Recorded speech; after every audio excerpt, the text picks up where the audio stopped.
السلام علیکم ورحمت الله وبرکاتو. هیله لرم چې روغ او جوړ وئ.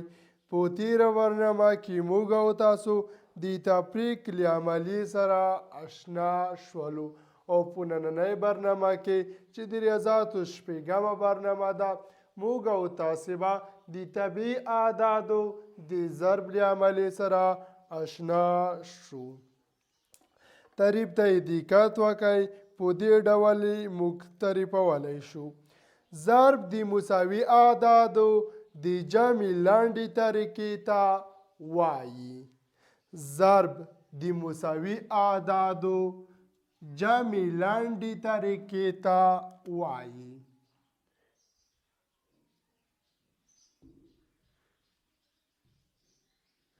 اعداد باید څه ډول وي؟ اعداد مساوي وي. نو که موږ په لاندې ډول ولیکو دې ته ضرب وایي. دقت وکړئ.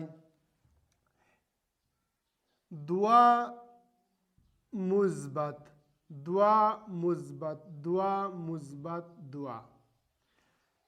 که چیرې دغه جمع حالت موږ په لاندې ډول ولیکو، یعنې دقت وکړئ، 1 2 3 او 4 ځلې لیکل شوي دي، موږ یې په دې ډول ولیکو 4 ضرب 2.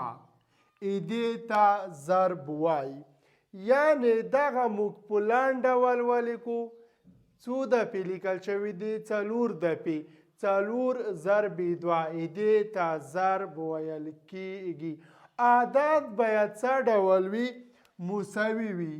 آیا دا اعداد مساوي نه دي؟ ولې نه؟ نو دا موږ کولی شو په لنډه طریقه ولیکو چې دې ته ضرب وایي. یا په بل عبارت د یو کمیت څو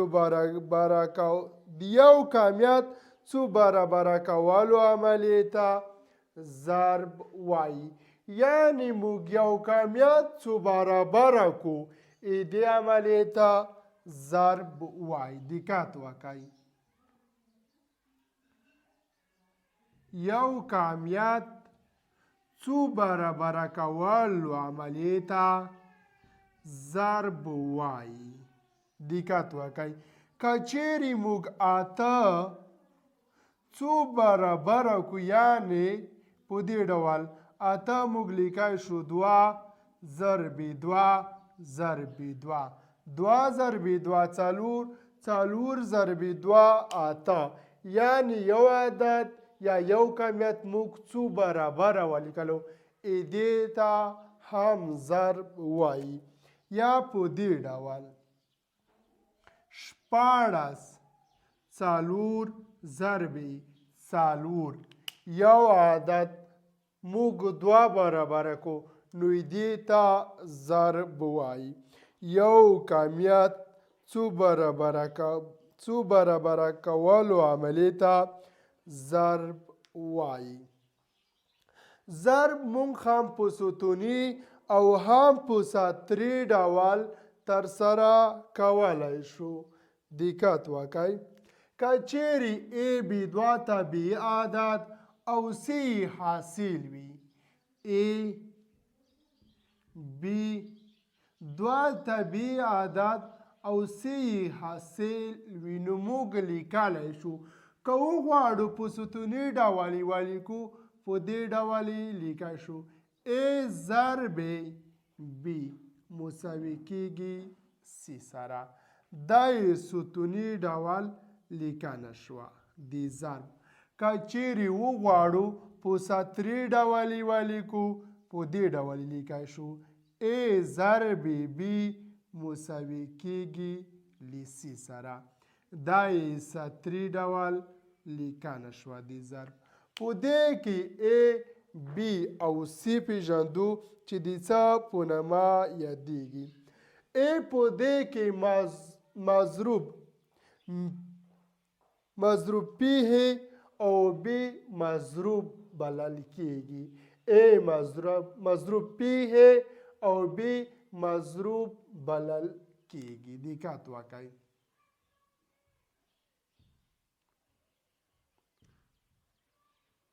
مضروب فيه د A نام شو او B یوازې مضروب بلل کیږي. C حاصل د ضرب ده. C حاصل د ضرب بلل کیږي او دا علامه یعنی حد مساوي موږ طرف پیژند یعنی بی A ضرب B مساوي ده له C سره. په دې کې دا سمبول د ضرب بلل کیږي. په دې کې هم A مضروب فيه B مضروب او C حاصل بلل کیږي. دا مساوي علامه ده او دغه ټکه د ضرب سمبول بلل کیږي. دقت وکړئ که چیرې موږ وغواړو په دې کې مثال حل کو په دې ډول یې حلولی شو. 2 ضرب 4 له څو سره مساوي کیږي 8 یا بل سوال ته دقت وکړئ. 8 ضرب 3 پته کې 24 دا د ستوني ډول مثالونه وو. سطري ډول کې په دې ډول کوی شو همدا سوالونه کو.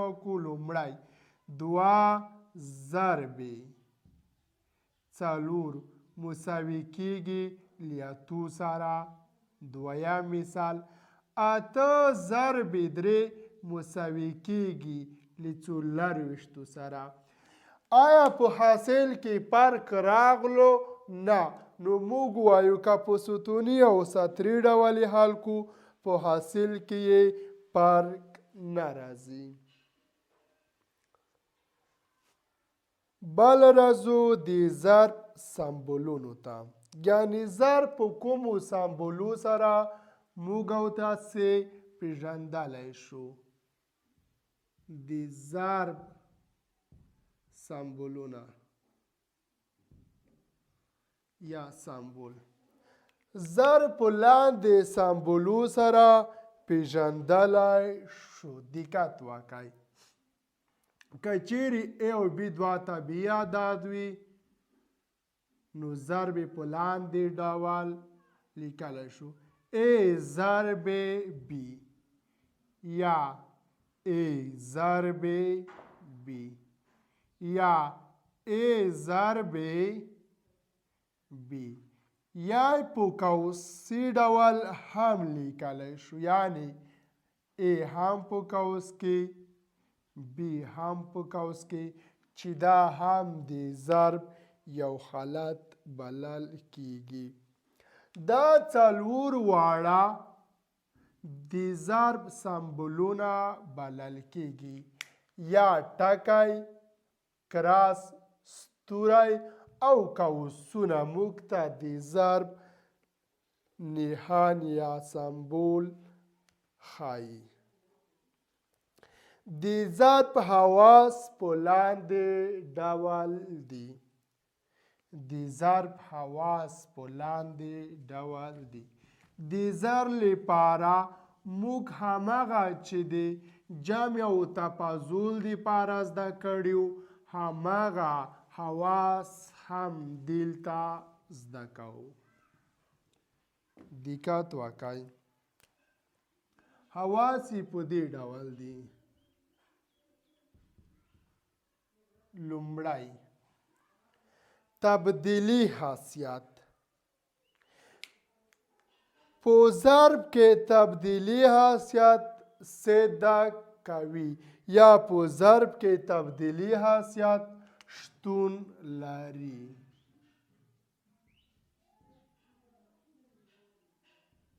تبدیلی حیثیت په دې ډول ده. که چیرې A او B دوه طبیعي عددونه وي نو تبدیلی حیثیت په لاندې ډول لیکلی شو. یعنی A ضرب B مساوي کیږي بی ضرب ای سره بی ضرب ای سره یا موږ دا سمبول هم لیکلی شو. که چیرې موږ د ای بی ځای ته او بی د ای ځای ته تبدیل کو مساوات علامه باندې تغییر نه کوي نو وایو په ضرب کې تبدیلی حیثیت صدق کوي. دقت وکړئ. 2 ضرب 4 مساوي کیږي 4 ضرب 2 ځکه 2 ضرب 4 هم اته کیږي او 4 ضرب 2 هم لیتو سره مساوي کیږي. یا بل مثال 14 ضرب 4 دا مساوي کیږي 4 ضرب 14. که چیرې موږ د 14 ای د 4 او 4 د 14 ځای ته تبدیل کو نو بیا هم هیڅ فرق نه کوي. دقت وکړئ. 4 ضرب 6 څلورویشت څلورویشتو کې مو 4 2 بکی 1 ضرب 4 4 4 ضرب 2 شپږویشت. دی جواب هم شپږویشت کیږي یعنی د لومړی او کله چې مو تغییر ورکو جواب هم شپږ کیږي. نو وایو په ضرب کې تبدیلی حیثیت صدق کوي. دویم رازو تړلی حیثیت.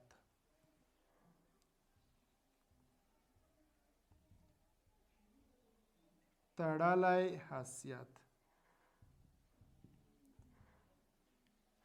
په ضرب کې تړلی حیثیت شتون لري یعنی صدق کوي.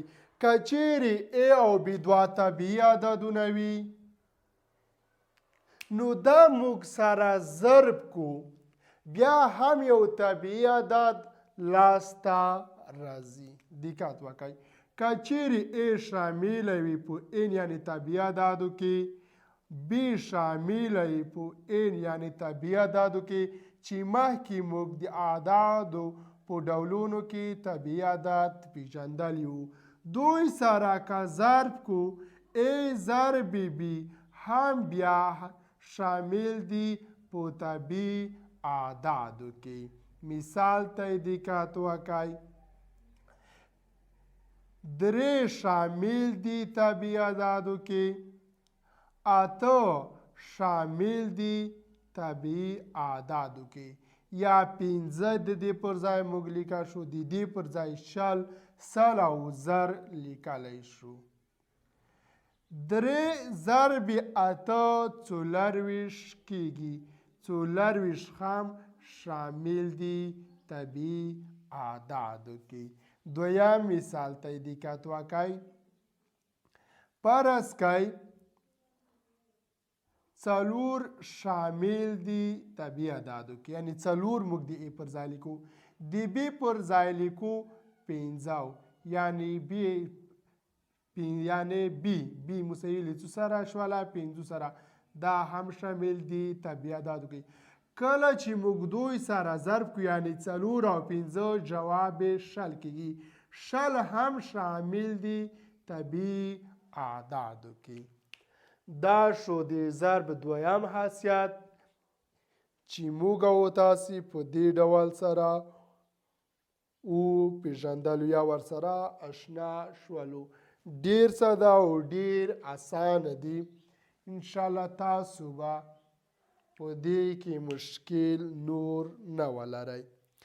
دریم اتحادي حیثیت لکه څرنګه چې موږ په تیرو درسونو یعنی د جمع او تفاضل په درسو کې زده کړیو همغه ډول دلته هم وایو یعنی که چیرې ای بی او سی درې طبیعي اعداد وي نو په ضرب کې اتحادي حیثیت په لاندې ډول ده.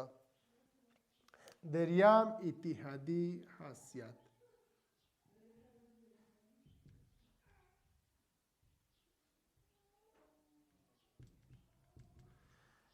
په ضرب کې اتحادي حیثیت شتون لري یا استفاده کوي.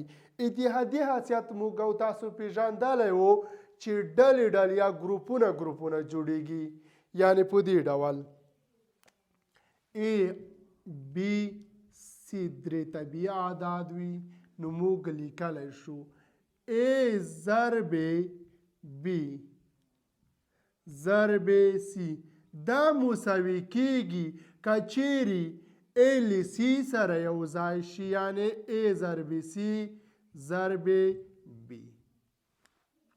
دا مساوي کیږي B ضرب C B ضرب C ضرب A.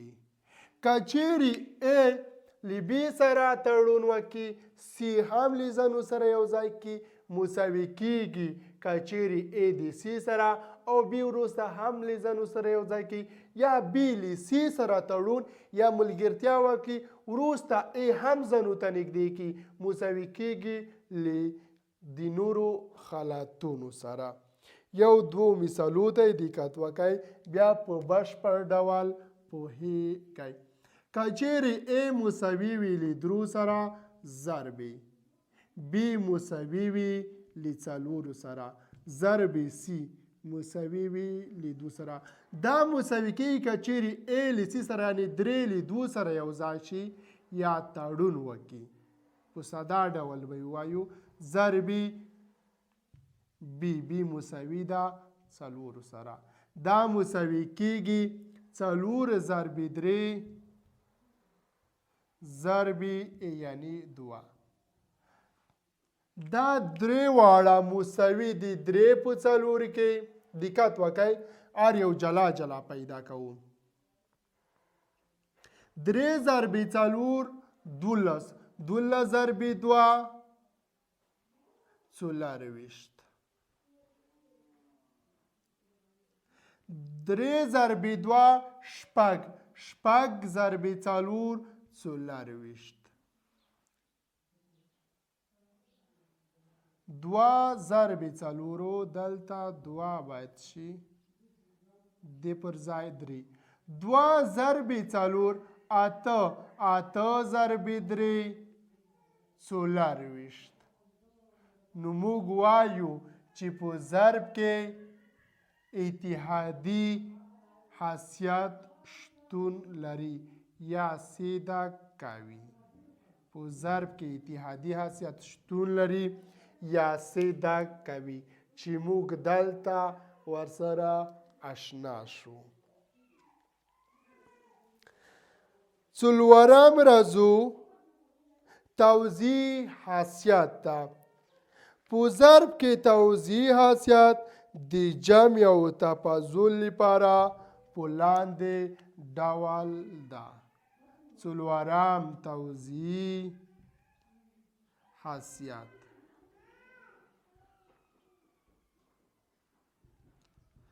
په ضرب کې توضیح حیثیت د جمع او تفریق لپاره په لاندې ډول لیکلی شو. دقت وکړئ، A ضرب B مثبت C دا مساوي کیږي یو ځل لیکئ A موږ له B سره او بیا له C سره ضرب کو، یعنې A ضرب B مثبت A ضرب C A ضرب C. دویم د تفریق لپاره په دې ډول ده. A ضرب B منفي C دا مساوي کیږي A ضرب B منفي A ضرب C سره. دقت وکړئ، دا په دې معنا ده که چیرې موږ A او B سره جمع کو بیا یې وروسته ضرب کو له A سره، دا مساوي کیږي که چیرې موږ لومړی ضرب کو جلا جلا یو ځل له B او بیا له C سره له هغې سره. یعنې که موږ A B جمع کو A سره ضرب کو بیا هم له دې سره مساوي کیږي، او کچېرې موږ بی منفي ا تفریق کو بیا ا سره ضرب کو بیا هم له دې سره مساوي کیږي. دقت وکړئ په مثالو کې بشپړ ډول پوهیږئ. کچېرې ا مساوي وي له 2 سره، سی مساوي وي 4، مثبت بی مساوي 4 او سی مساوي وي له 2 سره، له 2 سره یا 3 سره. یو ځلې که موږ جلا جلا ضرب یعنی 2 ضرب 4 8 مثبت خپل کو 2 ضرب 3 شپږ کېږي. یا په دې ډول موږ ولیکو یو ځلې دوی سره جمع کو یعنی 2 ضرب 4 3 اوه 4 3 اوه 2 ضرب اوه 14 کېږي. د دې قیمت څه و؟ د دې قیمت هم 14 و. که یو ځلې موږ سره جمع کو یا بیا یې وروسته له 2 سره ضرب کو یا جلا جلا ضرب کو او بیا یا جمع یا تفریق کو دوی مساوي اړیکې سره لري. د تفریق حالت ته وکسئ 2 ضرب 4 منفي 3 2 ضرب 4 8 منفي خپله 2 ضرب 3 شپږ. دقت وکړئ د دې جواب ده 2. د څخه موږ ته باید 2 لاسته راشي. لومړی تفریق کوو 4 منفي 1 منفي 3 یو کېږي. که چیرې ساده کو جواب 2 ده. آیا دوی سره مساوي نه دي؟ ولې نه؟ نو موږ وایو چې په ضرب کې توضیح حیثیت صدق کوي یا شتون لري چې په دې ډول سره ده. د ضرب لپاره موږ 4 حیثیتونه وپېژندل. یوازې 5م حیثیت چې د عنایت عنصر ده هغه پېژندو. نور حیثیتونه د ضرب لپاره شتون نه لري. 5مې د عنایت عنصر موږ په جمع کې ویلي وو چې د ضرب لپاره عنایت عنصر مساوي له 0 سره ده. یعنی هر څو عدد چې له 0 سره جمع کو بیا هم جواب هماغه عدد لاسته راځي. په ضرب کې د عنایت عنصر له 1 سره مساوي ده. دا په دې معنی چې هر یو عدد موږ له عنایت عنصر سره ضرب کو همه عدد لاسته راځي. دقت وکړئ د عنایت عنصر مساوي ده له 1 سره. یعنی په دې معنی که چیرې موږ ا له 1 سره ضرب کو جواب ا کېږي. که له پی سره ضرب کو یو جواب پی کېږي. که له کیو سره ضرب کو بیا هم جواب کیو کېږي. که چیرې له 2 سره یو ضرب کو جواب 2 کېږي. که له 0 سره ضرب کو بیا هم جواب 0 کېږي.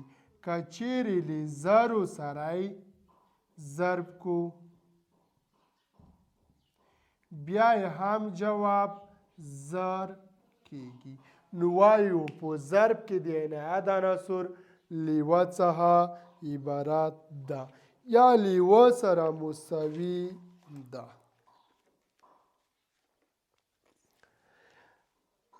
دا هم په یاد در سره ولرئ چې د جمع عنایت عنصر 0 و.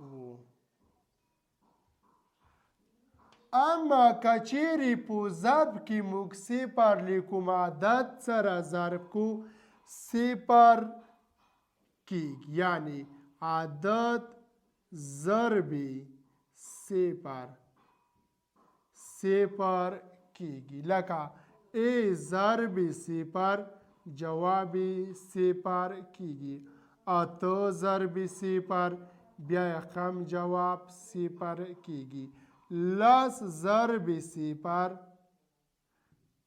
لا ضرب صفر بیا هم جواب صفر کیږي 2000 ضرب صفر جواب صفر کیږي نو وایو چې په ضرب کې که چیرې کوم عدد له صفر سره ضرب شي جواب صفر کیږي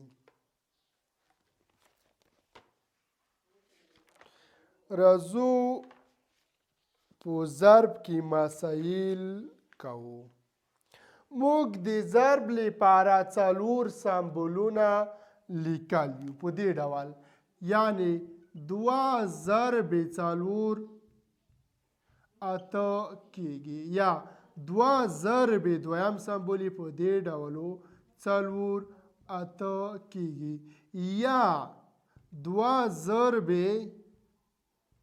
4 بیا هم اته کیږي یا 2 ضرب دریم سمبولی په دې ډولو څلورم سمبول د قوس ډولو 4 بیا هم جواب 4 کیږي هر یو سمبول څخه تاسو ګټه اخیستلی شئ چې هر یو سمبول خوند درکوي په همغه سمبول په سوالو کې وکاروئ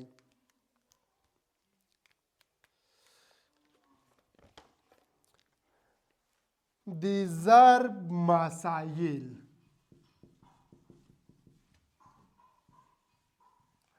مسایل په دې ډول دي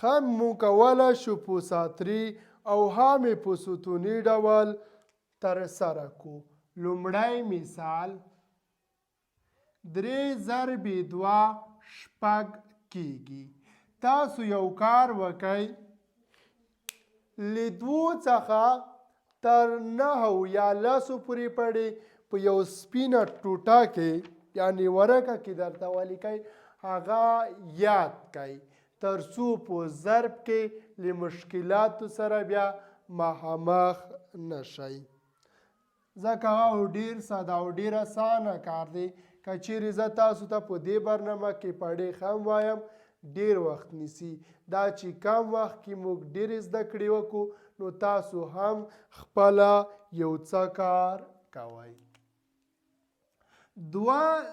3 ضرب 2 شپږ کیږي 12 ضرب 4 له څو سره مساوي کیږي دقت وکړئ لومړی له لومړی سره یو ځل لومړی او بیا له دویم سره ضربو 2 ضرب 4 اته 4 ضرب 1 4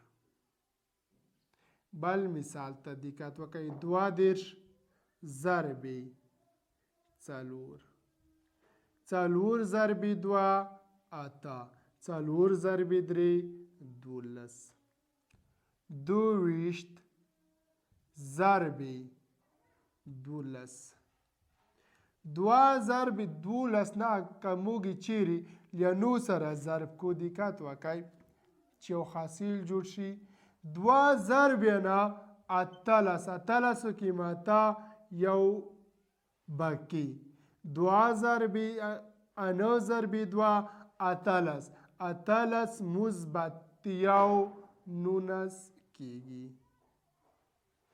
18 مثبت 19 کیږي دقت وکئ کله چې موږ ته حاصل په لاس راشي لومړی له عدد سره نه یو ځای کوو ولې ځکه دلته دا حاصل جمع کیږي عام عملیه د ضرب ده لومړی ضرب ترسره کوو وروسته عدد جمع کوو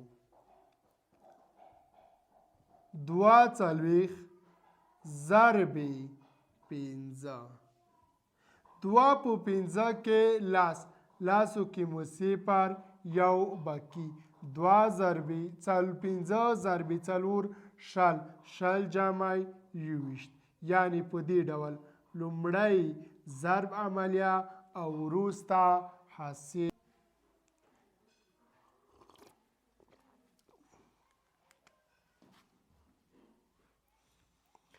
دا سوالې په دې ډول ساده کوو. لومړی راځو دا عادت په هر یو عادت کې جلا جلا ضربوو. په دې ډول سره 2 ضرب 8 14. 14 کې شپږ لیکو. مخکې موږ یاد کړي وو چې کله داسې عدد لاسته راشي نو لومړی عدد لیکل کیږي او دویمي عدد حاصل لیکل کیږي، یعنی 2 رقمي عدد وي. 14 کې مو شپږ یو باقي. 2 ضرب 8 14. 14 مثبت یو 19 او بیا هم یو باقي. 2 ضرب 9 18. 18 مثبت یو 19. 19 کې معنا او یو باقي. 2 ضرب 9 18. 18 مثبت یو 19. دویم عادت هم په همدې ترتیب ضربو. 2 ضرب 8 14. 14 کې شپږ لیکو او یو حاصل لیکل کیږي. په ترتیب سره هر څومره چې عدد زیات وي دلته یو خانه پرېښودل کیږي، یعنی موږ 14 پرېږدو او د او لاندې شپږ لیکو. په دې ډول سره 2 ضرب 8 14. 14 کې مو 14 مثبت یو 19. 19 کې یو حاصل لیکو. بیا هم 2 ضرب 9 18. 18 مثبت یو 19. 19 کې معنا یو حاصل. 2 ضرب 9 18. 18 مثبت یو 19. دغه او سره جمع کوو. شپږ خپل لیکو. دلته به درته ولیکم شپږ خپل لیکو. 9 مثبت شپږ 14. 14 کې مو 3 یو باقي. 9 مثبت و 14. 14 مثبت یو 19. 19 کې مو یو او یو باقي. 9 مثبت 9 18. 18 مثبت یو 19. 19 کې یو باقي 9 لیکو. یو مثبت 9 10. 10 مثبت یو 11. 11 کې یو باقي. یو مثبت یو حاصل 2. نو جوابي په دې ډول ده. که وغواړئ نوم یې ذکر کړئ. لومړی په حنو باندې وویشئ او بیا نظر طبقو ته نومګذاري کوئ. 2,19,960. بل سوال ته دقت وکړئ.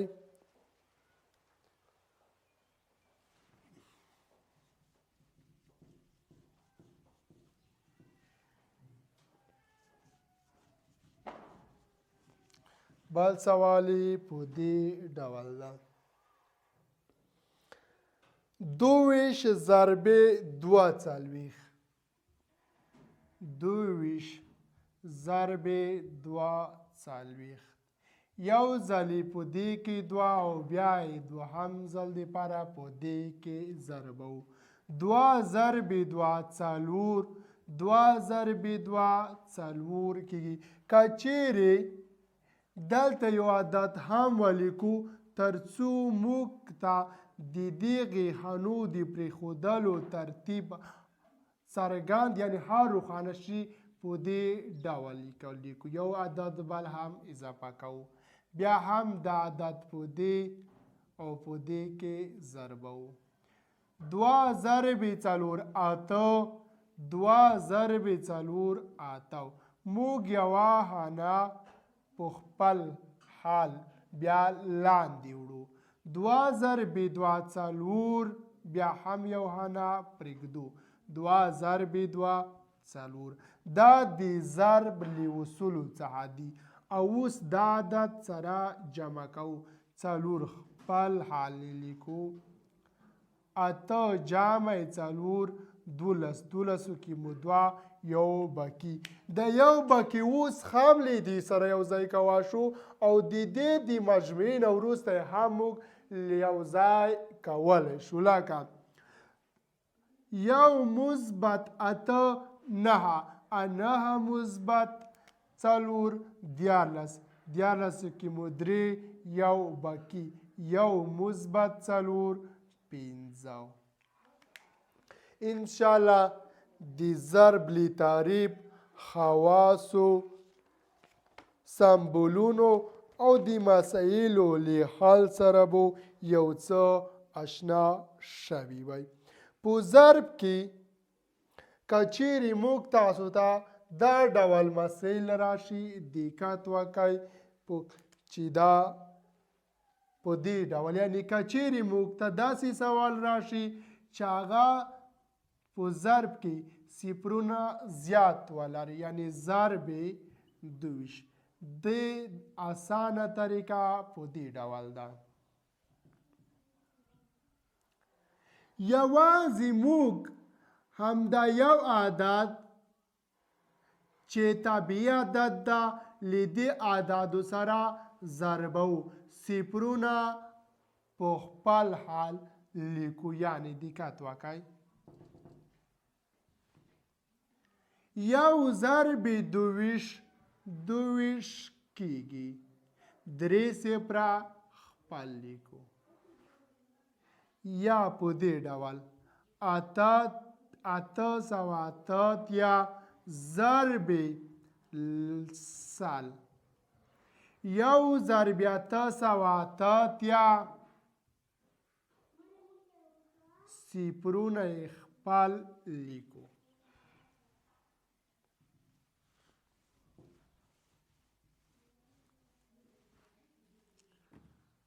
یو 2 صفره خپل لیکو. یا په دې ډول 902 ضرب زر. یو ضرب 902 چې کېږي 902 3 صفره خپل لیکو. ډېر ساده او ډېره اسانه طریقه ده.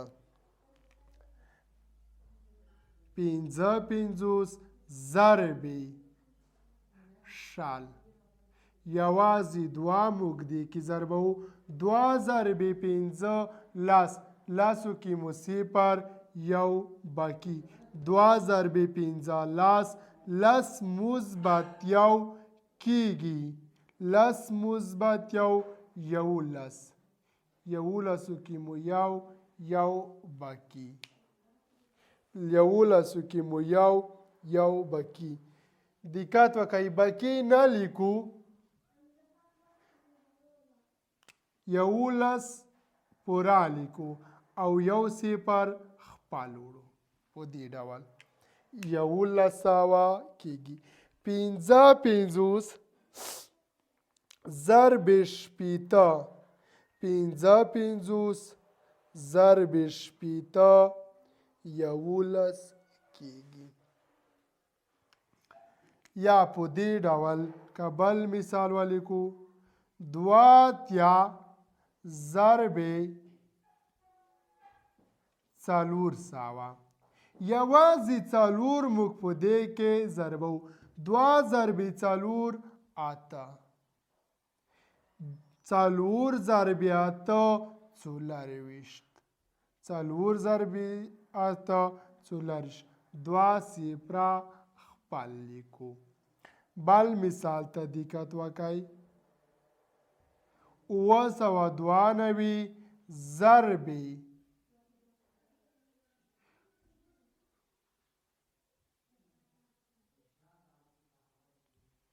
2000. 2 ضرب 2 4. 2 ضرب 8 18 کې ماته یو بکی. 2 ضرب 14 څوارلس یو مثبت یو 15 درې صفره خپل لیکو. ډیره اسانه او ډیره لنډه طریقه ده. انشاءالله تاسو به ضرب سره بشپړ ډول اشنا شوي وئ. که چیرې وغواړئ ضرب کې نور مسایل وکئ، مهرباني وکئ تاسو مسایل پیدا او حل کړئ. په ضرب کې خو مسایل پیدا کول ډیر ساده او ډیر اسانه دي. یعنې 2 عددونه که وغواړئ، که 3 عددونه وغواړئ ویې لیکئ او سره ضرب یې کئ. 2 رقمي یا 3 رقمي. فعلیت ته یې راځو.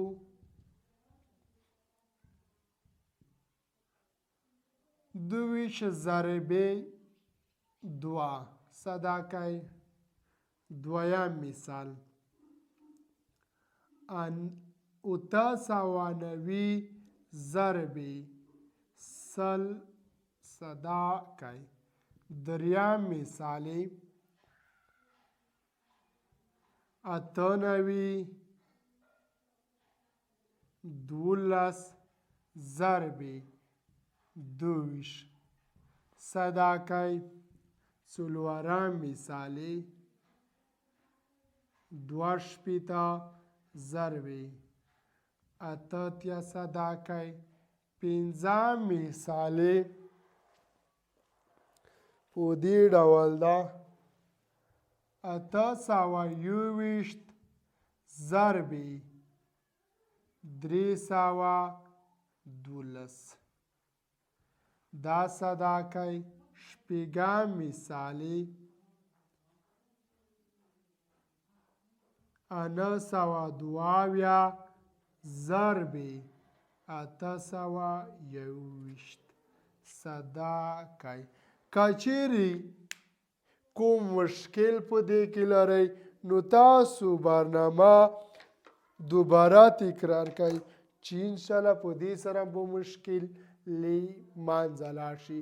دا وه د طبیعي اعدادو د ضرب عملیه چې موږ او تاسې په دې برنامه کې ورسره اشنا شو. په راتلونکې برنامه کې به د طبیعي عددونو د تقسیم عملیې سره انشاءالله اشنا کیږو. هیله لرم چې تاسو په دې درس باندې بشپړ ډول پوه شئ او یو څه ترې زده کړئ.